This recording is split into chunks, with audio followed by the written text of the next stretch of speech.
मैं पूरी रात फर्श पर ही सोया, लेकिन आवाज सुनते ही अचानक कंबल बिस्तर पर फेंक दिया। फिर तुरंत अपनी कोट उतार ली और जोर से बिस्तर पर कूदकर पत्नी की रजाई में घुस गए। लेकिन अयिंग मुझे मौका नहीं देने वाली थी। उसने मुझे बिस्तर से नीचे धकेलने की कोशिश की। जब हम दोनों जोर शोर से खींचते टानते रहे तो स्नान की तैयारी कर रही नौकरानी कमरे में आप राजकुमार और राजकुमारी की सुबह की तैयारियां आधी हो गई है। अब उठने का समय है। मैं यहाँ से आखिरकार उठता हूँ, जोर से अपने शरीर को खींचता खींचता दिखाता हूँ जैसे कल रात बहुत मेहनत कर ली हो। पर मेरे बगल में बैठी पत्नी तो बस ऐसी ही नहीं देखती। कौन सोच सकता था कि सामने की ये नवविवाहित जोड़ी अपनी शादी की रात पूरी रात तलवारबाजी कर रही थी और नौकरों को यह पता न चले कि वे असल में राजकुमार हैं। इसलिए पत्नी ने उसे फर्श पर सोने पर मजबूर कर दिया। यही कारण था। इस सब का दोनों ने कपड़े पहन लिए। फिर छोटी पत्नी अनुचित समय पर आकर अभिवादन करने आई और हर दिन 5वीं घड़ी में ऐसा ही करती रही। मैं खुद राजकुमारी की सजावट करूंगा। अब मैं नहीं बदलूंगी।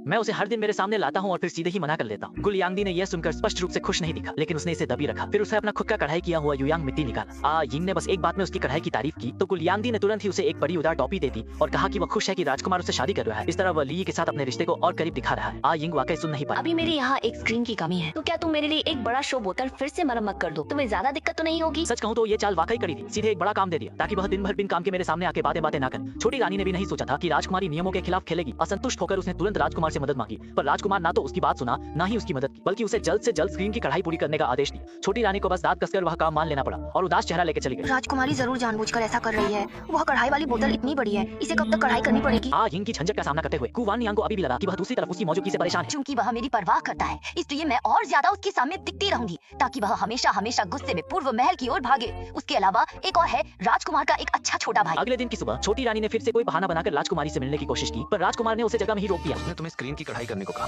पहले स्क्रीन की कढ़ाई पूरी करके फिर। जब मैंने देखा कि राजकुमार अपनी राजकुमारी की पूरी तरह रक्षा कर रहा है तो असंतुष्ट छोटी रानी को भी पीछे हटना पड़ा और राजकुमार हर रोज फर्श पर सोता रहा। अपनी पत्नी के बिस्तर में सोने के लिए मैंने एक बेतुकी चाल निकाली। मैंने अपने नौकर को कहा कि मैं रात को छोटी रानी के पास खाने जाऊंगा और खास तौर पर उसे निर्देश दिया कि वह यह संदेश ठीक ठीक पहुंचा दे और स्पष्ट जवाब मिलने के बाद ही वापस आए। मुझे लगा कि इससे आयिंग को खतरे का एहसास होगा और मैं खुद को गर्व से भरपूर भविष्य के सुखद दिनों की कल्पना करते हुए देख रहा था। लेकिन फिर वापस लाए गए खबर ने उसे बहुत गुस्सा दिलाया। राजकुमारी ने कहा कि उसने कभी भी राजकुमार के साथ रात का भोजन करने की योजना नहीं बनाई थी, इसलिए राजकुमार जहाँ जहाँ चाहे वहाँ वहाँ जा सकता है। बोलते बोलते बात पानी के बहे जाने जैसी हो गई। चाहे मैं कितना भी ना चाहूं, अब मुझे ही बेगम के कमरे में एक बार जाना पड़ेगा। मैं सोच रहा था कि अगर मैं सचमुच छोटी बेगम के कमरे में जाऊंगा तो पत्नी बहुत जल जलेगी, लेकिन जब वापस आया तो देखा कि यिंग अपनी नौकरानी के साथ हंसी खुशी हॉट पॉट खा रही है, बिल्कुल बेपरवाह। उसी क्षण उसे समझ आया कि असल में वही वह व्यक्ति है जिसे दूसरों ने पकड़े रखा।